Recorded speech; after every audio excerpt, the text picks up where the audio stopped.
Chapter को बच्चों हम लोग पढ़ रहे हैं, उस चैप्टर का नाम है रेक्टिफिकेशन ऑफ एरर, अशुद्धियों का सुधार। इसका मैं वीडियो नंबर 1 क्लास जो है लेक्चर नंबर 1 बना दिया था। होप कि आप सभी बच्चे उस वीडियो को देखे हैं और उससे बहुत कुछ सीखे होंगे। ठीक है, जो बच्चे वीडियो नहीं देखे हो पहला वीडियो को, वो जरूर से जाकर पहले उस लेक्चर को देखो, पहला लेक्चर को, तभी आपको इसका लेक्चर नंबर 2 जो होगा, आज जो लेक्चर नंबर 2 पर मैं बात करने जा रहा हूं वो समझ में आएगा। मैं बार बार यही समझाता हूं, यही कहता हूं कि आप वीडियो को सीक्वेंस में देखोगे तभी बात पूरी तरह से समझ पाओगे। मैं देखो लेक्चर नंबर 1 में ये समझाया था कि there are 4 types of error, 4 तरह के एरर होते हैं। चारों एरर का डिटेल्स लिखा हुआ था। 2 एरर को मैं वहां पर क्लियर कर दिया था कि 2 एरर्स के एग्जांपल्स क्या होते हैं, किस तरह के एरर वो होते हैं। यानी एरर ऑफ ओमिशन, भूल की अशुद्धि, भूल जाना, जिसमें कंप्लीट ओमिशन, एक पार्शियल ओमिशन की बात किया मैं, और दोनों का एग्जांपल भी मैं दिया कि किस तरह के वो एरर होते हैं। तो पहले एरर को पहचानो, क्योंकि कुछ ऑब्जेक्टिव क्वेश्चन पूछ दिए जाते हैं एग्जाम में, कुछ एरर दे दिए जाएंगे और पूछा जाएगा कि बताओ ये कौन सा एरर है, एरर ऑफ ओमिशन है कि एरर ऑफ कमीशन है कि एरर ऑफ प्रिंसिपल है कि कंपनसेटिंग एरर है। एक नंबरिया क्वेश्चनवा में मिल जाएगा ये वाला, ठीक है ना। एक नंबरिया क्वेश्चनवा जो होता है उसमें वाला देखा मिल जाता भाई, ये समझ लेना ठीक से, ठीक है ना। और बहुत मजेदार चीज है, ये एरर जितना समझा दे रहे हैं ना, उसमें उसको बनना ही ऑब्जेक्टिव में, मेरा बात में ही ऑब्जेक्टिव का सारा आंसर छिपा हुआ है, जान लेना। तो ऑब्जेक्टिव बहुत ज्यादा मैं पढ़ाने का कोशिश नहीं करता हूं। आप लोग अगर देख रहे हो ये वीडियो को ठीक से, तो ऑब्जेक्टिव की भी आंसर यहीं से निकल कर आ जाता है। तो जो भी एग्जाम्पल में यहां लिया, अगर उसको ठीक से पढ़ लेते हो भाई, ऑब्जेक्टिव के भी आंसर मिल जाएंगे और सॉलिड नंबर आ जाता है। देख लेना एग्जाम में यार, ऑब्जेक्टिव वाला में 1 नंबर में क्या काटते हो यार, 1 नंबर में 1 नंबर पूरा मिल जाना है, ठीक है ना। उसमें काटने कोई सवाल ही नहीं है, तो बढ़िया से बढ़िया नंबर उठ जाता है 1 नंबरिया वाला में, ठीक है।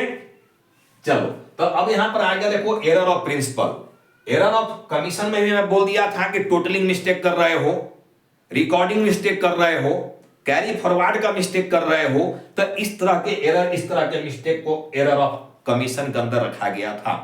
अब रहा बात एरर ऑफ प्रिंसिपल, सैद्धांतिक अशुद्धि, ठीक है, सिद्धांत संबंधी, नियम संबंधी अशुद्धि। देखो मैं इसको क्लियर करता हूं एग्जांपल से। पहले समझो, मैं समझाने का प्रयास किया था कि जो एक्सपेंस होते हैं अकाउंट्स में, जो एक्सपेंस होते हैं, ये एक्सपेंस के 3 टाइप्स होते हैं, 3 टाइप्स। यहां जान लेना, मैं फिर से रिपीट कर रहा हूं, पहले की वीडियो में तो मैं ये कराया हूं, फाइनल अकाउंट में भी आया है, जर्नल वाला वीडियो में जाओगे वहां भी ये मिल जाएगा, क्योंकि इसके बिना काम ही नहीं चलना है, आगे नहीं बढ़ना है। एक्सपेंस के टाइप्स को समझना है, कभी नहीं भूलना है। और आगे जाओगे कहीं 12 के बाद, 11 के बाद 12 में, 12 के बाद बीकॉम में, बीकॉम के बाद एमकॉम में, सीए, कॉस्टिंग, सीएस, तो कहीं जाके चौथा जो है सो टाइप नहीं बन जाएगा। पूरे अकाउंट्स में एक्सपेंस के 3 ही टाइप्स होते हैं, मतलब 3 ही होते हैं, जान लेना, ठीक है ना। तो पहला जो यहां पर होता है, इसको कहा जाता है revenue expense, revenue expense. Second जो होता है ये कैपिटल नेचर का एक्सपेंस, यानी कैपिटल एक्सपेंस। और तीसरा होता है डेफर्ड नेचर का, डेफर्ड रेवेन्यू एक्सपेंस। तीसरा होता है डेफर्ड नेचर का, deferred revenue expense. Revenue expense के 2 टाइप्स होते हैं, एक डायरेक्ट और दूसरा indirect. Direct expense and indirect expense नहीं पहचानोगे, जिंदगी में रेक्टिफिकेशन नहीं सीख पाओगे, जिंदगी में रेक्टिफाई नहीं कर पाओगे जब ये सारी चीज को क्लियर नहीं करोगे, ठीक है ना। जर्नल पर कमांड, बुक्स में पूरा पकड़ होना चाहिए कि कौन सा बुक्स को कैसे बनाया जाता है, ठीक है। सब्सिडियरी बुक, डे बुक्स या बुक्स ऑफ ऑर्डिनल एंट्री किसको कहा जाता है, किस तरह के ट्रांजेक्शन उसमें लिखे जाते हैं, कैसे लिखे जाते हैं, वो लिख के समझाएंगे। बट हम फिर से जो है उसको रिवाइज करा दिए हैं अपना लेक्चर नंबर 1 में बुक्स को, कि कौन सा बुक्स में किस तरह के लेन देन लिखा जाता है। तो ये सारी ओवरऑल आइडिया होना चाहिए, तभी चैप्टर को ठीक से समझ पाओगे, अदरवाइज नहीं समझ पाओगे, परेशानी होगा, फिर रट रटा के काम करना पड़ेगा, पास कर जाओगे, ठीक है। लेकिन रट रटा के सीए नहीं बन सकते हो, सीए में नहीं बन सकते हो, सीएस नहीं बन सकते हो, रट रटा के एमबीए नहीं कर सकते हो। अब करके भी क्या कर लोगे, क्या उखाड़ेगा करके? कोई क्लाइंट तुम्हारे पास आ जाएगा कुछ पूछने के लिए, तो क्या उसको रिप्लाई देगा? कैसे उसका कंफ्यूजन को दूर करेगा? जब खुद ही कंफ्यूज हो, खुद ही कंफ्यूजन भरे हुए हो, खुद ही का कॉन्सेप्ट क्लियर नहीं है, तो कैसे समझा देगा भाई आगे को, अगले को, क्लाइंट को कैसे क्लियर करोगे? नहीं कर पाओगे। इसलिए चैप्टर्स के तह में घुसने की प्रयास करो, इन डेप्थ जाने की प्रयास करो, पूरे तरह से सीखने की प्रयास करो। आधा अधूरा नहीं करना है, अफजल गगरी छल कर जाए वो काम नहीं करना है, ठीक है? आधा अधूरा ज्ञान जो होता है बड़ा खतरनाक होता है, जान लेना। वो समझ में आ गया ना? ठीक है ना?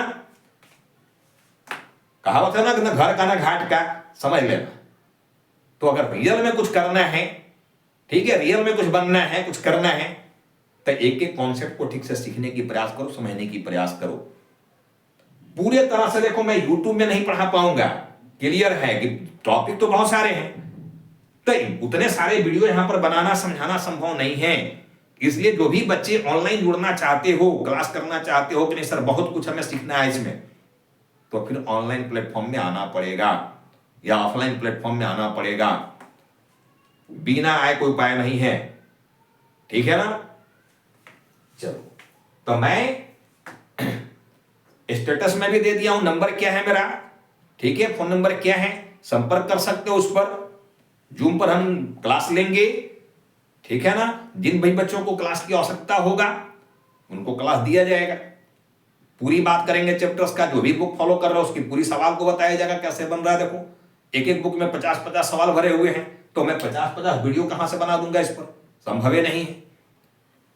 तो एक ओवरव्यू दे दिया जाता है कि हाँ चैप्टर्स में देखो क्या है, कैसे हम लोग को काम करना है यार, ठीक है ना?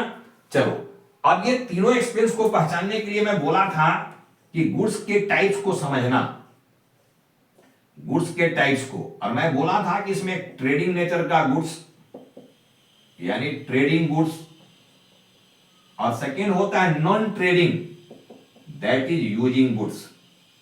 Non trading that is using goods, ठीक है ना?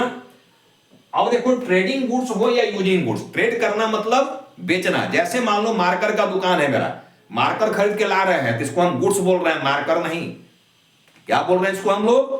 गुड्स, ठीक है ना? क्योंकि ये ट्रेडिंग नेचर का है, पर्पस हमारा बेचना है, तब गुड्स में शामिल किया गया, ठीक है ना? गुड्स बोलकर एंट्री, परचेज बोलकर एंट्री किया जाएगा, मार्कर बोलकर एंट्री नहीं किया जाएगा बुक्स में। परचेज करोगे चाहे फिर इसको किसी कस्टमर से सेल करोगे तो मार्कर बोलकर एंट्री नहीं होने वाला है, परचेज और सेल बोलकर एंट्री होने वाला है। ट्रेडिंग गुड्स में परचेज और सेल बोलकर एंट्री जाता है। यूजिंग गुड्स हो तो नेम वाइज एंट्री जाता है। अगर मान लो ये मैं पर्सनल यूज के लिए जो है सो इसको खरीदे हैं, जैसे हम बोर्ड पर लिख रहे हैं, देखो इसे तो हमारा पर्सनल यूज हो रहा है ना, ये तो मेरे लिए यूजिंग गुड्स है, तो हम मार्कर अकाउंट को डेबिट करेंगे, यानी नाम से एंट्री करेंगे, परचेज और सेल बोलकर एंट्री नहीं करेंगे। ये मैं समझा चुका हूं अपना जो है सो जर्नल वाला वीडियो में, तो वहां से जाके आप हेल्प ले सकते हो। जर्नल वाली वीडियो से पूरी डीप में बात किया गया है कुछ पर। तो ट्रेडिंग नेचर का गुड्स हो या यूजिंग नेचर का गुड्स हो, मार्केट में ही खरीदोगे ना जी, और वहां से खरीद के अपने ऑफिस तक लाओगे। अब अपने ऑफिस तक क्या माथा पर लाओगे? अगर कोई बड़ा गुड्स है, ट्रेडिंग गुड्स है, 2-4 कार्टून खरीदे हो तो मथवे पर उठा के चलाओगे या वहां से कैरी करके लाना पड़ेगा? ट्रांसपोर्ट चाहिए अपने को, रिक्शा से लाओगे, ठेला से लाओगे, टेम्पो से लाओगे ना, तब फ्री में आ जाएगा कि उसका भाड़ा देना पड़ेगा, मजदूरी देना पड़ेगा, कैरिंग कॉस्ट देना पड़ेगा। तब गुड्स चाहे ट्रेडिंग नेचर का हो या यूजिंग नेचर का हो, कैरी तो दोनों को करके लाओगे अपने ऑफिस में। अब कैरिंग कॉस्ट वहां लगना है, जो एक्सपेंस यहां लगेगा वही एक्सपेंस इसके लिए भी लगने वाला है। अगर मान लो यहां पर आप फ्रेट दे रहे हो, भाड़ा, अगर यहां पर फ्रेट दे रहे हो तब फ्रेट तो यहां भी लगेगा ना जी, फ्रेट यहां भी लगेगा। कैरिंग कॉस्ट यहां दे रहे हो तो कैरिंग कॉस्ट यहां भी लगेगा, दोनों में सेमी एक्सपेंस लग रहा है। अब पहचानना है, देखो ये 3 जो एक्सपेंस होते हैं, चौथा कोई एक्सपेंस नहीं होता है अकाउंट्स में। कहीं भी आगे तक चले जाओ 3 ही एक्सपेंस मिलेंगे। There are only 3 types of expense, revenue expense, capital nature expense and deferred revenue nature expense, deferred nature expense. अब इसकी पहचान करने के लिए किताब में जाओगे, बड़े बड़े डिफिनेशन लिखा हुआ है, नींद आ जाएगा यार पढ़ोगे तो। मैं देखो ये खाका बना बना के समझा देता हूं, समझ में आ गया? चार्ट बना के समझा देता हूं, याद करना भी आसान हो जाएगा। बहुत लंबा लंबा डेफिनेशन में नहीं जाना है, समझ में आ गया ना। किसी बच्चे को, मैं पहले भी कमेंट किया हूं कि किसी बच्चे को नींद की बीमारी, नींद नहीं आने की बीमारी है, उसको एक टफ किताब धरा दो, पढ़ो बेटा इसको, एक लाइन नहीं समझ में आएगा, नींद तुरंत आ जाएगा, किसी डॉक्टर के यहाँ जाने की जरूरत नहीं है ना बाबू, ठीक है ना। चलो, रेवेन्यू नेचर का expense, direct expense, indirect expense, जिस एक्सपेंस का संबंध ट्रेडिंग गुड्स से हो उसको कहा जाता है रेवेन्यू एक्सपेंस। ट्रेडिंग गुड्स पर किया जाने वाला एक्सपेंस, जो एक्सपेंस ट्रेडिंग गुड्स से बिलोंग करता है उसको कहा जाता है revenue nature expense, revenue expense. लेकिन जिस एक्सपेंस का संबंध यूजिंग गुड्स से हो उसी को कहा जाता है capital expense, capital nature expense. अब देखो, फ्रेट यहां भी, फ्रेट यहां भी, लेकिन यूजिंग गुड्स पर दिया गया फ्रेट को कैपिटल नेचर का एक्सपेंस कहा जाएगा, जबकि ट्रेडिंग गुड्स पर दिया गया फ्रेट को रेवेन्यू एक्सपेंस कहा जाएगा। समझ में आ गया ना बात। जब तक एक्सपेंस को नहीं पहचानोगे फिर इसको जगह नहीं धरा पाओगे। धरा पाएगा जी। अरे जहां मुख्यमंत्री हमारे नए नए अभी झारखंड में बने हेमंत सोरेन, तो मुख्यमंत्री आवास अलग नहीं हो, सब विधायक वहीं जाकर रहेंगे कि विधायक का क्वार्टर अलग अलग दिया हुआ है? सबका अलग अलग क्वार्टर है ना। शिक्षा मंत्री अलग होंगे, फाइनेंस वाले अलग होंगे, सब अलग अलग होंगे ना जी। लॉ मिनिस्ट्री अलग होंगे, सबका अलग अलग घर दिया हुआ, फ्लैट दिया हुआ है, सब जाकर सीएम के आवास में नहीं रुकेंगे, सीएम की वीआईपी सुविधा दिया हुआ है भाई। तो बस वही पहचानना है देखो कि रेवेन्यू एक्सपेंस है तो इसको कहां घर मिला हुआ है, कहां ही रहेगा। कैपिटल एक्सपेंस है तो इसका जगह कहां है, ये कहां जाएगा, यही तो पहचानना है, यही तो सबसे इंपॉर्टेंट चीज है भाई। और डेफर्ड नेचर का है, इसका घर कहां है, ये कहां रहेगा। अरे यही तो खेल है, इसको पहचान लिया तो काम आसान हो गया। तो मैं बोला कि जितने भी ट्रेडिंग नेचर का गुड्स पर होने वाला एक्सपेंस है उसको कहा जाता है रेवेन्यू नेचर का एक्सपेंस। जो कि रेकरिंग नेचर होते हैं, डे टू डे नेचर का होने वाला एक्सपेंस को कहा जाता है revenue nature expense. And there are two types of revenue expense, direct expense and indirect expense. अब फाइनल अकाउंट वाला चैप्टर में चल जाना, जो मैं वीडियो बना दिया हूं जिसमें पूरी डिटेल्स इसका समझाया होगा, देखो ठीक है ना। अब यहां डायरेक्ट एक्सपेंस है तो ये debit side of trading account, debit side of trading account, और ये डायरेक्ट है तो ये debit side of PNL account, profit and loss account, वहां चला जाएगा। जगह समझो। अब बताओ कि डायरेक्ट एक्सपेंस को एरर करके भेज देगा पीएल में, है भेज देगा वहां, तो गलती ना हो गया जी। तो ये जब जानोगे कि डायरेक्ट नेचर के एक्सपेंस में कौन कौन से एक्सपेंस डायरेक्ट नेचर के होते हैं जो ट्रेडिंग में जाते हैं, लेकिन उसको बाई मिस्टेक भेज दिया पीएनएल में, दूसरा घर में भेज दिया, विधायक वाला को सांसद कोटा में भेज रहा हो गड़के, तो गलती ना कर दिया जी, भगई ना करेगा वहां से, ग्राहक यह जगह तेरा नहीं है, यहां के चीज नहीं हो, भगा देगा ना। तो बस पहले पहचानने सीखो कि किसकी जगह कहां है। जब रियलिटी को नहीं जानोगे तो सुधार कैसे दोगे क्या। जब ये पता नहीं है कि गर्लफ्रेंड का चक्कर लग गया है मेरा, जिसके चलते ना पढ़ रहा है ना नींद आ रहा है, सुधरोगे कहां यार, नहीं सुधर पाओगे। तो पहले गलती की एहसास करना है, ठीक है ना। चल भाई, जॉली मूड में पढ़ना है यार, बहुत टेंशन लेके पढ़ाई करने की जरूरत नहीं है। जॉली मूड में रहोगे सीख जाओगे, ठीक है। हंसते खेलते सीख लेना है बात को, बिना विदाउट एनी टेंशन, टेंशन लेना ही नहीं है। एग्जाम कितना नजदीक आ गया, रिलैक्स रहो, ठीक है। अब सब स्टूडेंट्स की अपनी अपनी बात है। मैं एग्जाम के एक दिन पहले तक जाता था नाइट शो पिक्चर देखने, एग्जाम के एक दिन पहले, क्योंकि लगता था कि दिमाग में कुछ है ही नहीं है, दिमाग ब्लास्ट कर जाएगा, बाउंस कर जाएगा। तो चल भैया पिक्चर देख के आते हैं, चल गए पिक्चर देखने, रिलैक्स हो रहा है। हो सकता है तुम लोग नहीं चल पाओगे, ठीक है, अपना जैसा रिक्वायरमेंट हो वैसा काम करना यार।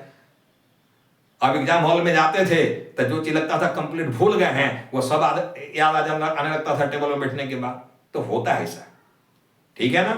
चलो, तो रेवेन्यू में डायरेक्ट नेचर इनडायरेक्ट नेचर हो गया।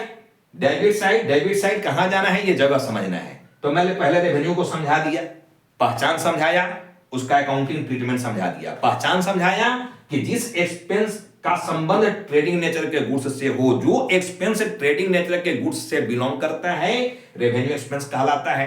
और उसका जगह फाइनेंशियल स्टेटमेंट में ट्रेडिंग एंड पीएनएल अकाउंट में है। डायरेक्ट नेचर का एक्सपेंस है तो ट्रेडिंग अकाउंट में, और इनडायरेक्ट नेचर का एक्सपेंस है तो पीएनएल अकाउंट में, वहां जाने वाला है ये। तो कौन कहां जाने वाला है, सही ट्रीटमेंट को पहले जानना है, तभी गलती को रेक्टिफाई कर पाओगे। तो चलो मैं एक एक्सपेंस को यहां पर समझा दिया, रेवेन्यू को। अब देखो कैपिटल नेचर का एक्सपेंस, यही प्रिंसिपल ऑफ अकाउंटिंग है जमलना, यहां लिखा हुआ है एरर ऑफ प्रिंसिपल, सिद्धांत संबंधी अशुद्धि, नियम संबंधी। और बिना नियम कानून का अकाउंट थोड़े बनेगा, कोई भी चीज बिना नियम कानून का थोड़े बनता है जी। रूल्स रेगुलेशंस कुछ है ना, तो प्रिंसिपल का मतलब वही है रूल्स रेगुलेशंस, ठीक है, गाइडलाइन कि कौन काम को कैसे करना है। तब बोल दिया गाइडलाइन की रेवेन्यू एक्सपेंस की पहचान क्या है जी, प्रिंसिपल है तो सब बोला है ना। और बोल दिया कि डायरेक्ट है तो ट्रेडिंग में भेजना, इनडायरेक्ट है तो पीएनएल में भेजना, तो इसकी बात सुनना ना पड़ेगा, इसकी गाइडलाइन को फॉलो ना करना पड़ेगा। अब ट्रेडिंग वाला को पीएनएल में भेज देगा, पीएनएल वाला को ट्रेडिंग में भेज देगा, सही रहेगा वो, ना ग्रॉस प्रॉफिट सही आएगा ना नेट प्रॉफिट सही आएगा, ठीक है। अब देखो कैपिटल नेचर का एक्सपेंस, इसका एग्जांपल ले रहा हूं मैं।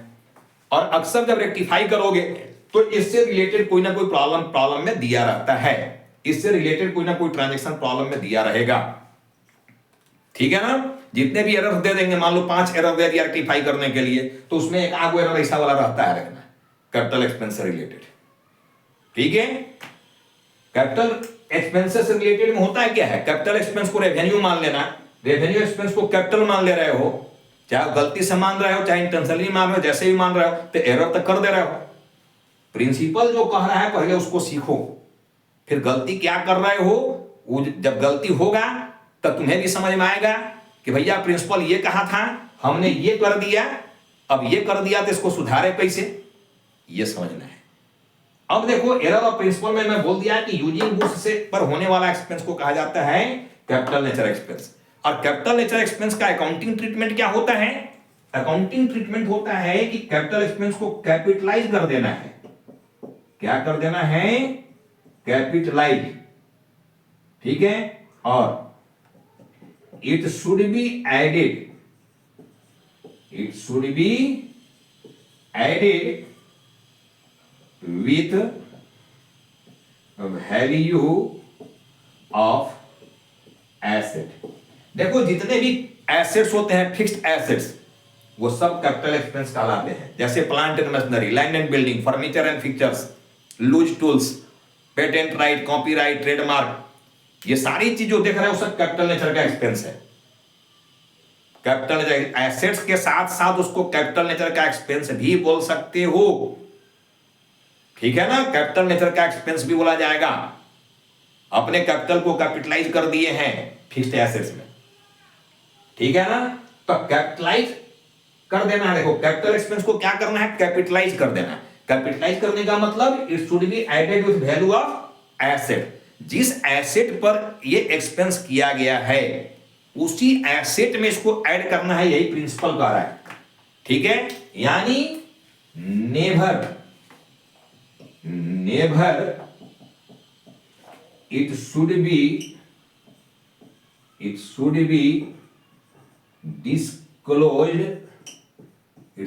disclosed either in trading account or in P&L account। Clear बोल दिया, देखो ये अकाउंटिंग प्रिंसिपल ट्रीटमेंट समझा दिया कि जिस एसेट्स पर ये एक्सपेंस किया गया उसी में ऐड करना है, कभी भी इसको ट्रेडिंग और पीएनएल में नहीं भेजना है। ट्रेडिंग पीएनएल में भेजने का मतलब है कि तुम उसको रेवेन्यू एक्सपेंस बना दिया, क्योंकि रेवेन्यू एक्सपेंस में जाता है जी ट्रेडिंग पीएनएल में, अभी तो लिखे थे रेवेन्यू एक्सपेंस जाता है ट्रेडिंग पीएनएल में, कैपिटल एक्सपेंस नहीं। कैपिटल एक्सपेंस बैलेंस शीट में जाता है एसेट साइड में, क्योंकि वो एसेट्स है तो बैलेंस शीट में जाएगा एसेट साइड में, एसेट के साथ ऐड होकर, ठीक है। अभी एग्जांपल से भी समझाएंगे। देखो तो पहले सही चीज को समझो तभी रेक्टिफाई कर पाओगे, अदरवाइज नहीं कर पाओगे, ठीक है ना। चलो तो कैपिटलाइज कर देना है यानी एसेट्स की वैल्यू में ऐड कर देना है, और यही कह रहा है प्रिंसिपल, ठीक है, यही कह रहा है अकाउंटिंग प्रिंसिपल कि करना क्या है, रूल्स क्या कह रहा है, रूल्स के अकॉर्डिंग इसका ट्रीटमेंट होना क्या चाहिए, ठीक है ना। ये कह रहा है वो रूल्स के अकॉर्डिंग इसका ट्रीटमेंट होना क्या चाहिए। तो पहले सही ट्रीटमेंट को जानोगे, ठीक है ना, तब ना एरर को रेक्टिफाई कर पाओगे। तब ना उसके साथ जस्टिफाई कर पाओगे, अदरवाइज करिए नहीं पाओगे। चलो अब इसको हम लोग एक एग्जांपल से समझते हैं। मैं पहले भी ये सारा एग्जांपल समझा चुका हूं, फिर भी कहोगे सर क्यों फिर बता रहे हैं? भाई जो चीज जहां आया हुआ है वहां फिर से थोड़ा रिकॉल कर देंगे तो चैप्टर को पढ़ने में मजा आने लगेगा। और ये मेरा अपना अंदाज है, अपना अंदाज, ठीक है। चलो हम लोग एक फर्नीचर परचेज किए हुए हैं, एक फर्नीचर हम लोग मार्केट से परचेज किए हुए हैं 15,000 रुपए का, ठीक है। मान लो सोफा परचेज किए हुए हैं, डाइनिंग टेबल परचेज, कुछ भी परचेज किए हुए हैं यूज करने के नाम पर। अब मार्केट में जहां परचेज किया वहां से घर तक लाने के लिए कैरी करा के लाना पड़ेगा ना जी। अब टेम्पू चाहिए, ठेला चाहिए, जैसे भी ला रहे हो, ठीक है ना। तो जब वो आएगा तो तुमसे क्या लेगा? फ्रेट लेगा वो, ठीक है। तो मान लो इस पर फ्रेट लग गया, ठीक है ना, इस पर 1,000 रुपए का फ्रेट लग गया, क्लियर है। अब मान लो ऊपर चढ़ाना है 3 तला 4 तला में, तो इस पर वेजेज भी लग गया। मान लो कह रहा कि नहीं अलग से मजदूरी लेंगे, भैया हम भाड़ा तो ले लिए, घर तक पहुंचा दिए, लेकिन हम 4 तला 10 तला चढ़ाने की गारंटी थोड़े लिए हैं, ठेका थोड़े लिए हैं हम, और ऊपर चढ़ाएंगे तो हम मजदूरी लेंगे इसके लिए अलग से। तो वेजेज मांग रहा है कि नहीं हम इसके लिए हम वेजेज 500 रुपया हम और लेंगे आपसे, तब हम चढ़ाएंगे ऊपर। चल भाई वे दिए, ठीक है। अब अगर तुमसे कोई पूछे घर आने के बाद कि भैया ये फर्नीचर कितना में खरीदे हैं, क्या बताओगे? बहुत सारे बच्चे मेरा बोल देते हैं कि 15,000 में खरीदे हैं। भैया जहां खरीदे थे वहां खरीदे थे, लेकिन वहां से फ्री में नहीं आ गया, वहां से लाने में कुछ खर्चा कर दिए हो, ठीक है। तो अब 15,000 दाम इसका नहीं बोलना होगा, क्योंकि 15,000 ही पे नहीं किए उस फर्नीचर के लिए। केवल तुम्हारे पॉकेट से 15,000 नहीं गया, बल्कि 1,500 अलग से और गया, ठीक है। यानी अब घर पहुंचने के बाद इसका दाम कितना बोलना पड़ेगा? 16,500 रुपया, 16,500 रुपया। तो ये जो 2 एक्सपेंस हुआ था, इसी 2 एक्सपेंस को क्या किया? कैपिटलाइज कर दिया, यानी एसेट्स की जो वैल्यू था उसमें ऐड कर दिया, ठीक है। क्यों? क्योंकि ये दोनों एक्सपेंस यूजिंग नेचर का एक्सपेंस है, यानी कैपिटल एक्सपेंस है, यूजिंग गुड्स पर किया गया एक्सपेंस है, कैपिटल नेचर का एक्सपेंस है। और अकाउंटिंग प्रिंसिपल रूल्स क्या ट्रीटमेंट समझाया कि every capital nature expenses should be capitalized, that means it should be added with value of asset, never it should be disclosed either in trading account और in P&L account. ये treatment समझा दिया तुमको कि भैया इसका जगह कहां है, देखो कहां जाएगा ये, तो एसेट्स की वैल्यू के साथ ऐड कर देना है, यही इसका ट्रीटमेंट है। अब ये एक्सपेंस तुम्हारा एक्सपेंस रहा ही नहीं, एक्सपेंस रहा ही नहीं। बोलबो मत करना बैठ के कि हम 15,000 में इतना फ्रेट दिए, इतना ये, अरे नहीं भैया, सीधा सीधा हमसे कोई पूछेगा हम 16,500 में खरीदे, अरे बाबू 16,500 में, ठीक है ना। यानी ये कैपिटल नेचर का जो एक्सपेंस था उसको कैपिटलाइज कर दिए हो। क्या कर दिए हम लोग? कैपिटलाइज कर दिए, दैट इज एसेट्स की वैल्यू में इसको हम लोग ऐड कर दिए।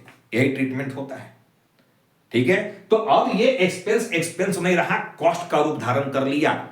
क्या कर लिया? ये कॉस्ट का रूप धारण कर लिया, कॉस्ट बन गया, ये एक्सपेंस नहीं रह गया। अब अगर इसकी एंट्री पूछा जाए कि भाई इसका एंट्री करो, तो मैक्सिमम बच्चे क्या कर देते हैं, देखो कि फर्नीचर अकाउंट डेबिट, फर्नीचर खरीदे हो, ठीक है।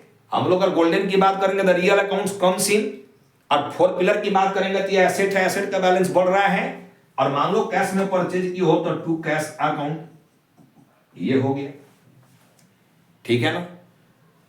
अब यहां पर 15,000 रुपया से एंट्री करके बैठ गया वो कि भैया 15,000 में खरीदे थे लोग 15,000, और वो दो तो एक्सपेंस है, तो एक्सपेंस की एंट्री कर देते हैं freight account debit, freight account debit, ठीक है। वेजेज अकाउंट डेबिट और टू कैश अकाउंट ऐसे एंट्री कर देते हैं। देखो फ्रेट का हमारा 1000 चला गया, इसका 500 चला गया, और ये 1500 आ गया। तो दूसरा एंट्री यहां मार दिया, पहला एंट्री यहां मार दिया। बताओ, एक्सपेंस की एंट्री अलग से कर दिया, नॉमिनल अकाउंट बोला है, देखो कितना गड़बड़ बोला है कि debit all expenses and losses, debit all expenses and losses. इसलिए मैं गोल्डन को बोलता हूं वाहियात रूल है, देखो फालतू रूल। डेबिट ऑल एक्सपेंसेस कैसे होगा जी? डेबिट होना चाहिए debit all revenue nature expense, not capital nature expense. Capital nature का एक्सपेंस तो एक्सपेंस है या नहीं है? ये तो कॉस्ट का उदाहरण कर लिया, एक्सपेंस है नहीं है। अब बच्चे यहां भी लगा दिया नॉमिनल का रूल कि भैया फ्रेट वेजेज ये तो एक्सपेंस है, और नॉमिनल का रूल तो कहता है डेबिट ऑल एक्सपेंसेस, सारे एक्सपेंस को डेबिट कर दो, और वो कहते देखो यहां डेबिट मार दिए।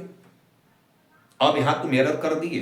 फर्नीचर देखो यहां पर प्लस किए हो 15,000 से, जबकि प्लस होना चाहिए था 16,500 से। ठीक है, क्योंकि फर्नीचर की लागत ही 16,500 लगा तुम्हारा, तो 16,500 से एंट्री होना चाहिए था, लेकिन 15,000 से एंट्री करके नॉमिनल का रूल फॉलो करके एक्सपेंस वाला एंट्री अलग से मार दिया। ये एरर हो गया। देखो अकाउंटिंग प्रिंसिपल ये नहीं बोला था। अब ये एरर कर दिया तो इसको रेक्टिफाई करना पड़ेगा। तो तुम्हारा बस चले तो दोनों को छेछो के काट दोगे, अरे वो नया एंट्री कर दोगे 16,500 से ले कर दिए। अब तो ले कर दिए उसका नहीं चलेगा यार, कटिंग अलाउ नहीं है, ओवरराइडिंग अलाउ नहीं है, वाइटर अलाउ नहीं है, ये सब अलाउड नहीं है। समझ गया बात को? तो इसको रेक्टिफाई करने के लिए अब क्या करेंगे हम लोग? अब इसको रेक्टिफाई करने के लिए इस दोनों को कैंसिल करना पड़ेगा। तो रेक्टिफाई जब हम करेंगे तो वहां पर इसको हम लोग डीपली सीखेंगे, वहां बताएंगे इसको कैसे रेक्टिफाई करेंगे। लेकिन देखो ये गलती हुआ, एरर हुआ है, तो मैं एरर अभी दिखा रहा हूं, एरर रेक्टिफाई करना नहीं सिखा रहा हूं। मैं एरर यहां दिखा दिया कि देखो जी ये एंट्री जो होना चाहिए था, केवल एक ही एंट्री होना चाहिए था फर्नीचर अकाउंट डेबिट टू का 16,500 का, दो अलग अलग एंट्री नहीं होना चाहिए था, लेकिन यहां दो अलग अलग एंट्री कर दिया। अब ये एंट्री अलग कर दिया मतलब रेवेन्यू एक्सपेंस बना दिया। देखो इसको, और जैसे ही रेवेन्यू बना दिया अब ये ट्रेडिंग में चल जाएगा उधर, क्योंकि डायरेक्ट नेचर का एक्सपेंस है ये। परचेज से रिलेटेड सारे एक्सपेंस को डायरेक्ट नेचर एक्सपेंस कहा जाता है। ठीक है, अब रेवेन्यू नेचर का एक्सपेंस बना दिया। किसी भी एक्सपेंस को डेबिट कर रहे हो मतलब वो रेवेन्यू नेचर का एक्सपेंस है, क्योंकि रेवेन्यू नेचर के एक्सपेंस को डेबिट किया जाता है, कैपिटल नेचर को नहीं।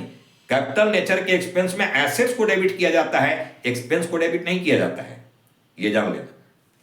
ठीक है, तो बस यही फर्क को समझना है ठीक से। तो ये गलती यहां पर हो गया। देखो एक एंट्री की जगह दो एंट्री मार दिया। अब सुधारने के लिए कटिंग तो अलाउ है नहीं, तब तीसरा एंट्री मारना पड़ेगा। बताओ, एक एंट्री से जहां काम चल रहा था वहां दो एक्स्ट्रा एंट्री बढ़ा दिया ना जी, दो एंट्री तो कर दिया यार, तो तीसरा एंट्री सुधारने के लिए करोगे ना, क्योंकि कटिंग तो अलाउ नहीं है। एक एंट्री मांग रहा था 16,500 का, लेकिन दो एंट्री करके बैठ गया, तो तीसरा एंट्री सुधारने की एंट्री अब करो। तो जो रिप्लाई एक एंट्री से जाना चाहिए था, अब उसकी रिप्लाई 3 एंट्री में हो रहा है। तो सुधारने की बात हम लोग जहां करेंगे वहां करेंगे। अभी मैं एरर दिखा रहा हूं कि जो एरर किए हो, देखो अब ये जो एरर कर दिया इसी को कहा जाता है error of principal.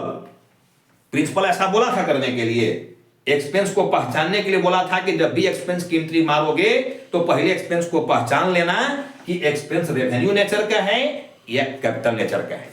Revenue nature का है तो एक्सपेंस को डेबिट करेंगे, और कैपिटल नेचर का है तो एसेट्स को डेबिट करेंगे। तो पहले तो ये पहचानना है, उसके बाद ही कुछ होने वाला है। ठीक है ना? तो प्रिंसिपल क्या बोला था और हम कर क्या दिए यहां पर। तो ये जो एरर कर दिए, एरर है, एरर कर दिए हो, एक एंट्री की जगह दो एंट्री मार दिया, एरर है। लेकिन इस एरर को कैसा एरर कहा जाएगा? Error of principle. कैसा एरर बोला जाएगा? Error of principle. सैद्धांतिक अशुद्धि, नियम संबंधी अशुद्धि, नियम संबंधी त्रुटि। ठीक है, तो मैं एरर ऑफ प्रिंसिपल को भी समझाया आज की क्लास में। देखो ये एरर ऑफ प्रिंसिपल क्या होता है। अब बच गया कंपनसेटिंग एरर्स। चौथा एरर देखो यहां पर आ गया, कंपनसेटिंग एरर्स। कंपनसेट नाम से स्पष्ट है जी, कंपनसेट कर देना। कंपनसेट की हिंदी होता है क्षतिपूर्ति, क्षति की पूर्ति कर देना। जैसे मान लो कंपनसेटिंग एरर में हमें कैश मिला है, cash account debit to Ram, Ram से कैश मिला है 100 रुपए का। राम में 100 रुपया लिखा, लेकिन कैश में गलती से 10 रुपया लिखा। स्लिप ऑफ पेन तो हो ही सकता है ना जी, जीरो आगे पीछे हो सकता है। अब देखो यहां लिख दिया 10 रुपये कैश में, एरर है कि नहीं है? ठीक है, अब देखो फिर से कैश मिला, cash account debit to Mohan. Cash किससे मिला? मोहन से। कितना मिला था? 10 रुपया। मोहन से कितना पैसा लेना था? 10 रुपया। लेकिन कैश में कितना लिख दिया गलती से? 100 रुपया। कितना लिख दिया? 100 रुपया। ठीक है, अब बताओ कि यहां गलती किए हो कितना से? 90 रुपया से। 90 रुपया से कम प्लस किए हो, देखो 10 रुपया लिखा है, यहां मिला था 100 रुपया। नाम में राम में तो सही लिखा 100, लेकिन कैश में गलती से कितना लिखे हो? 10। तो एरर तो है वो, क्या डेबिट में कम कर दिया 90 रुपया। अब देखो यहां मोहन से मिला था हमको कितना? 10 रुपया, तो मोहन में तो सही लिखे हो 10 रुपया, लेकिन कैशवा में लिख दिया देखो 100 रुपया। 100 रुपया लिख दिया ना जी, तो यहां पर ज्यादा लिख दिया, देखो कितना ज्यादा लिख दिया? 90 रुपया। तो देखो एक की कमी, यहां कमी है, देखो 90 रुपए की कमी है, लेकिन यहां ज्यादा कर दिया 90 रुपया, 10 का 100 लिख दिया। तो एक की कमी को ये दूसरा फुलफिल कर दे रहा है, देखो यानी एक एरर को दूसरा एरर फुलफिल कर दे रहा है, एक की गलती को दूसरा गलती पूरा कर दे रहा है। अब ट्रायल बैलेंस हमारा मिल जाएगा, देख लो ये दोनों में ट्रायल बैलेंस मिल रहा है। यहां पर डेबिट की हो देखो कितना से? 10 से, और यहां कितना से डेबिट किया? 100 से। तब प्लस तो तुम्हारा 110 हो गया, और माइनस में भी 110 है कि नहीं? देखो 100 यहां है, 10 यहां है, माइनस में भी 110 है, तब तुम्हारा ये दोनों तो डेबिट क्रेडिट मिल जा रहा है। तो ऐसे एरर को कहा जाता है कंपनसेटिंग एरर्स, क्षति पूरक अशुद्धि। एक की कमी को, एक एरर की कमी को दूसरा एरर फुलफिल कर दे, ऐसे एरर को कहा जाएगा एरर कंपनसेटिंग एरर्स। समझ गया होगा सारे बच्चे की कंपनसेटिंग एरर क्या होता है? ठीक है, तो चलो मैं चारों एरर की एग्जांपल्स को आज समझाने की प्रयास किया। इसके पहले वाले वीडियो में 2 एरर को मैं समझा दिया था, और आज की वीडियो में मैं 2 एरर को पहचानने सिखाया। ठीक है, कि एरर को कैसे पहचाना जाएगा, कि कौन सा एरर किस ब्रांड का है, किस नेचर का है। ठीक है, यानी वो ओमिशन नेचर का है, या कमीशन नेचर का है, या प्रिंसिपल नेचर का है, या कंपनसेटिंग नेचर का है। मैं पहले भी बोला था कि इससे ऑब्जेक्टिव क्वेश्चन भी पूछे जाते हैं। एरर दे देंगे और बोलेंगे बताओ बेटा ये कौन सा एरर है, एरर ऑफ ओमिशन है कि एरर ऑफ कमीशन है कि एरर ऑफ प्रिंसिपल है कि कंपनसेटिंग एरर है, कैसा एरर है ये पहचान के बताओ। तो मैं पहचान बता दिया देखो आज की क्लास में और इसके पहले वाली क्लास में। अब मैं इस पर आगे की बात करूंगा। आज मैं कंप्लीट देखो चारों एरर के बारे में समझा दिया। अब इसके आगे हम लोग बात करेंगे लेक्चर नंबर 3 में कि एरर होता कैसे है। ठीक है, एरर कैसे होता है और उस एरर को हम लोग कैसे सुधारेंगे, उस पर हम लोग बात करेंगे आगे। तो आज की क्लास होप कि आप सभी बच्चों को यहां तक बहुत मजा आया होगा, क्लियर हुआ होगा। ठीक है, बहुत जल्द मैं मिल रहा हूं लेक्चर नंबर 3 में। तो आज की वीडियो को मैं ही स्टॉप कर रहा हूं। आप सभी को थैंक्स इस वीडियो को वॉच करने के लिए। फिर हम लोग मिलते हैं बहुत जल्द।